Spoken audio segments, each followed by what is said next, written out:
एक बार सम्राट अकबर ने बीरबल से पूछा, बीरबल, क्या तुम बता सकते हो अविद्या क्या है? बीरबल अचानक इस प्रश्न को सुनकर सोच में पड़ गए और फिर कुछ सोचकर जवाब दिया, महाराज, इस सवाल का जवाब देने के लिए मुझे 4 दिनों की छुट्टियां चाहिए। अकबर ने आश्चर्य से पूछा, 4 दिनों की छुट्टियां क्यों चाहिए? तो बीरबल ने विनती भरे लहजे में कहा, महाराज, मैं परेशान हो गया हूं आपके सवाल का जवाब देते देते। मेरा दिमाग थक चुका है, इसलिए मेरे दिमाग को कुछ आराम की जरूरत है। 4 दिन के बाद जब वापस आऊंगा तो आपके प्रश्न का उत्तर जरूर बताऊंगा कि अविद्या क्या है। अकबर ने कहा, तो ठीक है, तुम्हारी छुट्टी मंजूर। बीरबल उसके बाद घर की तरफ चला, लेकिन रास्ते में वो एक मोची के पास रुका। उन्होंने मोची से कहा, एक जोड़ी शानदार जूते बनवाने हैं, जिसे जो देखे तो देखता ही रह जाए। मोची ने कहा, किस नाप का बनाऊं? कोई नाप नहीं है, तुम तो 2 फीट लंबा बना दो, लेकिन जूते शानदार होने चाहिए। जो भी देखे बस वाह वाह कह उठे, तुम्हें जितना समय चाहिए वो ले लो। और हाँ, उसमें हीरे जवाहरात जड़ देना और सोने के तार से सिलाई होनी चाहिए। फिर मोची ने पूछा, जनाब, आप बनवा किसके लिए रहे हैं? बीरबल ने नाराज होते हुए कहा, ज्यादा सवाल जवाब मत करो। और हाँ, जूते बनाने के बाद तुम भूल जाना कि तुमने इसे बनाया है। यही हमारी शर्त है। मोची ने सिर हिलाकर उनकी बातों को स्वीकार कर लिया। 3 दिन के कठिन परिश्रम के बाद मोची ने जूते बना दिए और उसे लेकर बीरबल के पास पहुंचा।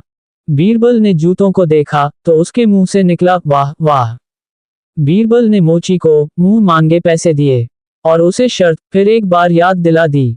उसके बाद बीरबल ने एक जूते तो अपने घर में छुपा कर रख दिए और दूसरे जूते को रात के अंधेरे में जाकर एक मस्जिद में फेंक दिया। सुबह सुबह जब मौलवी साहब नमाज पढ़ने के लिए मस्जिद पहुंचे तो उन्हें वो जूता मिल गया। मौलवी साहब जूते को गौर से देखा, जिसमें हीरे जवाहरात लगे थे और सोने के तार से सिलाई भी की गई थी। बिल्कुल नायाब जूता था। उन्होंने जूते को देखकर अनुमान लगाया कि यह जूता किसी आम इंसान का नहीं हो सकता है। उसे लगा कि ऊपर वाला जरूर इस मस्जिद में नमाज पढ़ने के लिए आया होगा और जाते समय इसे छोड़ दिया होगा।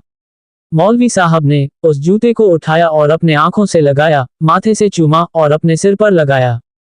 उसके बाद जितने लोग वहां नमाज पढ़ने के लिए आए हुए थे उन्हें भी मौलवी साहब ने बताया कि यह अल्लाह ताला का जूता मालूम पड़ता है, जो यहाँ आए होंगे और जाते वक्त छोड़ गए होंगे।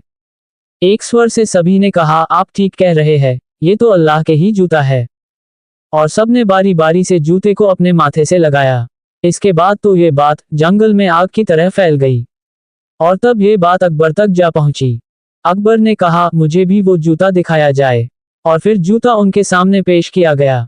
जूते को देखते ही बादशाह अकबर ने कहा, मौलवी सही कह रहे हैं, ये तो किसी इंसान का हो ही नहीं सकता, यह जरूर ऊपर वाले का ही होगा। वे मस्जिद में जरूर पधारे होंगे, उन्होंने नमाज पढ़ी होगी और यह छूट गया होगा। उन्होंने भी जूते को चूमा और सिर से लगाया। उन्होंने फरमान जारी किया और कहा, इस नायब जूते को मस्जिद में पवित्र स्थान पर रखा जाए और इसकी पूजा भी होनी चाहिए। इसके रख रखाव का अच्छे से ख्याल रखना चाहिए। उनके आदेश का पालन किया गया। इस बीच बीरबल 4 दिन की छुट्टी बिताकर दरबार में हाजिर हुए। उनका चेहरा उतरा हुआ था, वे बहुत उदास दिख रहे थे। अकबर उन्हें देखकर पूछा, सब खैरियत तो है ना?